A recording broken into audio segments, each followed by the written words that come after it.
ओम शांति। अव्यक्त महावाक्य है। ज्ञान सितारों का संबंध ज्ञान सूर्य और ज्ञान चंद्रमा के साथ। ज्ञान सितारों का संबंध, ज्ञान सितारे कौन है? हम आत्माएं। ज्ञान सूर्य बाबा और ज्ञान चंद्रमा के साथ। ज्ञान सितारों का संबंध ज्ञान सूर्य और ज्ञान चंद्रमा के साथ 9/11/72 की अव्यक्त महावाक्य है। बाबा कहते हैं, स्मृति स्वरूप स्पष्ट सितारे सदैव अपने को दिव्य सितारा समझते हो। वर्तमान समय का श्रेष्ठ भाग बाप दादा के नैनों के सितारे और भविष्य जो प्राप्त होने वाली तकदीर बना रहे हो, उन श्रेष्ठ तकदीर की सितारे अपने को देखते हुए चलते हो।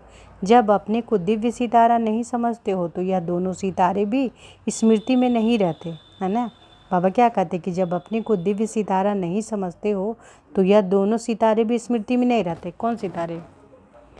कौन? ज्ञान सितारा, ज्ञान सूर्य बाबा और ज्ञान चंद्रमा ब्रह्मा बाबा।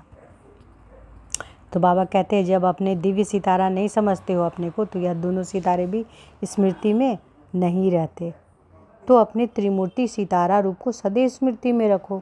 जैसे सितारों का संबंध चंद्रमा और सूर्य के साथ है, गुप्त रूप से सूर्य के साथ रहता है और प्रत्यक्ष रूप से चंद्रमा के साथ रहता है।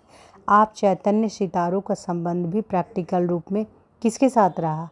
चंद्रमा के साथ रहा ना। ज्ञान सूर्य तो गुप्त ही है, ज्ञान सूर्य यानी बाबा तो गुप्त ही हैं। चंद्रमा के साथ रहा यानी ज्ञान चंद्रमा ब्रह्मा बाबा। लेकिन साकार रूप में, प्रसिद्ध रूप में तो बड़ी माँ है के ही संबंध रहा ना। तो अपने को सितारा समझते रहना है। जैसे सितारों का संबंध चंद्रमा और सूर्य के साथ रहता है, ऐसे सदा बाप दादा के साथ भी संबंध रहे। जैसे सितारे चमकते हैं वैसे ही अपने चमकते हुए ज्योति स्वरूप में सदैव स्थित रहना है। सितारे आपस में संगठन में रहते हैं, सदा एक दो के स्नेही और सहयोगी रहेंगे। आप चैतन्य सितारों की यादगार या सितारे हैं, तो ऐसे श्रेष्ठ सितारे बने हो। चैतन्य और चित्र समान हुए हैं, चैतन्य और चित्र समान हुए हैं और अपने भिन्न भिन्न रूप में भिन्न भिन्न कर्तव्य के यादगार चित्र देखते समझते हो कि यह मुझ चैतन्य का ही चित्र है। तो बाबा क्या कह रहे हैं कि चैतन्य और चित्र समान हुए हैं, अपने भिन्न भिन्न रूप में भिन्न भिन्न कर्तव्य के यादगार चित्र देखते समझते हो कि यह मुझ चैतन्य का ही चित्र है। चैतन्य और चित्र में अंतर समाप्त हो गया है व अर्जुन समीप आ रहे हैं। तो बाबा कह रहे हैं चैतन्य और चित्र में अंतर समाप्त हो गया व अर्जुन समीप आ रहे हो। सितारे कब आपस में संगठन में रहते?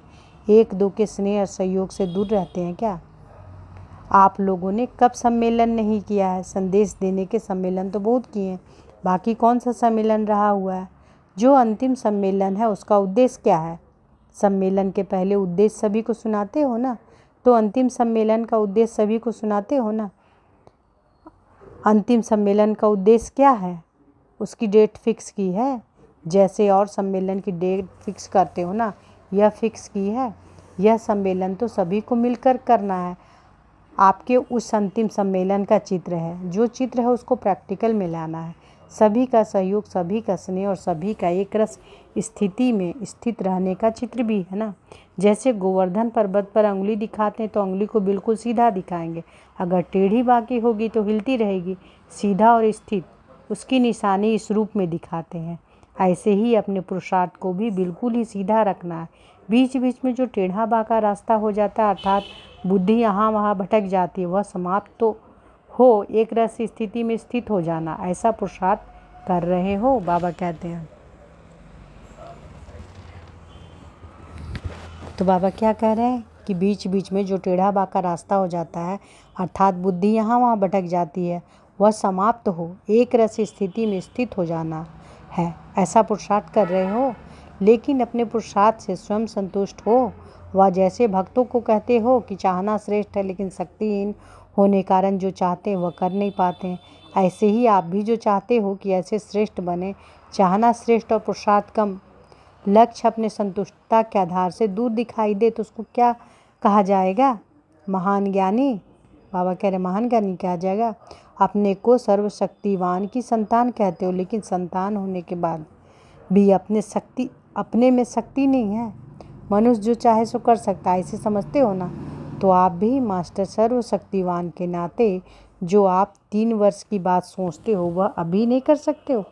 अपनी वह अंतिम स्टेज अभी प्रैक्टिकल में नहीं ला सकते हो कि अंतिम है इसलिए अंत में हो जाएगी। यह कभी नहीं समझना कि अंतिम स्टेज का अर्थ यह है कि वह स्टेज अंत में ही आएगी, लेकिन अभी से उस संपूर्ण स्टेज को जब प्रैक्टिकल में लाते जाएंगे तब अंतिम स्टेज को अंत में पा सकेंगे। अगर अभी से उस स्टेज को समीप नहीं लाते रहेंगे तो दूर ही रह जाएंगे, पा ना सकेंगे। इसलिए अब पुरुषार्थ में जंप लगाओ।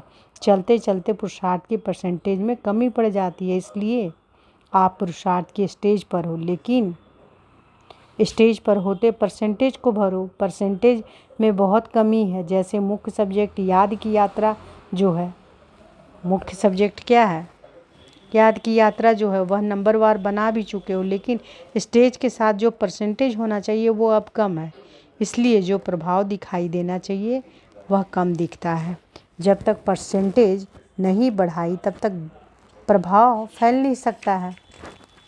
फैलाव के लिए परसेंटेज चाहिए। जैसे बल्ब होते हैं, लाइट तो सभी में होती है, लेकिन जितनी लाइट की परसेंटेज होगी इतनी जास्ती फैलेगी। तो बल्ब बने हो लेकिन लाइट की जो परसेंटेज होनी चाहिए वह भी नहीं है, उसको बढ़ाओ। सुनाया था ना, एक है लाइट, दूसरी है सर्च लाइट, तीसरा है लाइट हाउस। क्या सुनाए थे बाबा कि एक है लाइट, दूसरी है सर्च लाइट, तीसरा है लाइट हाउस। भिन्न स्टेजेज है ना। लाइट तो बने हो लेकिन लाइट हाउस हो, चारों ओर अंधकार को दूर कर लाइट फैलाओ। सभी को इतनी रोशनी प्राप्त कराओ कि वह अपने आप को देख सके। अभी तो अपने आप को भी देख नहीं सकते हैं। जैसे बहुत अंधकार होता है ना, अपने को न दूसरे को देख सकते हो, तो ऐसे लाइट हाउस बनो जो अभी अपने आपको तो देख सके। जैसे दर्पण के आगे जो भी होता है उसको स्वयं का साक्षात्कार होता है, ऐसे दर्पण बने हो। अगर इतने सभी दर्पण बन अपना कर्तव्य करने शुरू कर दें तो क्या चारों ओर सर्व आत्माओं को स्वयं का साक्षात्कार नहीं हो जाएगा? जब किसी को साक्षात्कार हो जाता है तो उसके मुख से जय जय जय जय का नारा जरूर निकलता है। ऐसे दर्पण तो बने हो ना, बाबा कहते हैं। सारे दिन में कितनों को स्वयं का साक्षात्कार कराते हो? जो सामने आता वह साक्षात्कार करता है। अगर दर्पण पावरफुल ना हो तो रियल रूप में के बजाय और रूप दिखाई देगा, होगा पतला, दिखाई पड़ेगा मोटा। तो ऐसे पावरफुल दर्पण बने जो सभी को स्वयं का साक्षात्कार करा सको। अर्थात आप लोगों के सामने आते ही देह को भूल अपने देही रूप में स्थित हो जाएंगे। वास्तविक सर्विस अथवा सर्विस की सफलता का रूप यह है। अच्छा, सदा सफलता मूर्त संस्कारों के मिलन का सम्मेलन करने वाले, अपने संपूर्ण स्थिति को समीप लाने वाले दिव्य सितारों को, बाप दादा के नैनों के सितारों को, तकदीर के सितारे को जगाने वाले को याद, प्यार और नमस्ते। अच्छा, ओम शांति।